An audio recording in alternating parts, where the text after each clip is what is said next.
என் கையில் இருக்க டிவைஸ் பேர் வந்து குரோம்காஸ்ட். இதை வச்சு நம்ம ஃபோன் ஸ்க்ரீனை வந்து மானிட்டரில் இல்லைனா டிவியில் காஸ்ட் பண்ணுறதுக்கு யூஸ் பண்ணலாம். அதுக்கு முன்னாடி இந்த மாதிரி யூஸ்ஃபுல்லான வீடியோஸ் போடுற என்ன சப்ஸ்கிரைப் பண்ணிக்கோங்க.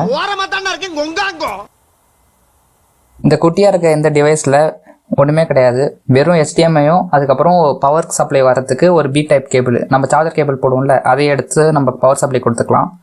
HDMI கொடுத்து நம்ம மானிட்டர் பின்னாடி இல்லைனா டிவி பின்னாடி ப்ளக் பண்ணிக்கலாம். இப்போ எப்படி கனெக்ட் பண்ணுறதுன்னு சொல்கிறேன். ப்ளே ஸ்டோர் போய்ட்டு கூகுள் ஹோம்னு சர்ச் பண்ணிக்கோங்க. அதில் வர ஆப்பை டவுன்லோட் பண்ணிக்கோங்க.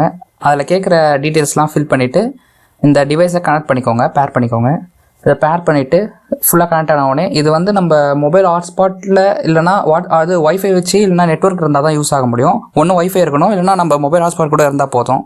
அதை வச்சு கனெக்ட் பண்ணிவிட்டு நம்ம பாஸ்வேர்ட்லாம் போட்டுட்டு லாகின் பண்ணிவிட்டு ஜஸ்ட் அந்த காஸ்ட்டுன்னு இருக்கும், ஸ்க்ரீன் காஸ்ட்டுன்னு, அது காஸ்ட் கொடுத்தீங்கன்னா நம்ம ஈஸியாக யூஸ் பண்ணிக்கலாம். இதில் என்ன டிஸ்அட்வான்டேஜ்னால், நமக்கு டிவியில் கனெக்ட் பண்ணுறோம்னா அந்த ஸ்பீக்கர்லேயே இது ஆடியோ அவுட்புட் வரும். ஆனால் ஃபோனில் கனெக்ட் பண்ணோம்னா நம்ம இது ஏர்பாட்ஸு இல்லைனா எக்ஸ்டர்னல் ப்ளூடூத் ஸ்பீக்கர் அந்த மாதிரி இல்லைனா ஸ்பீக்கர் கனெக்ட் பண்ணி யூஸ் பண்ணிக்கலாம்.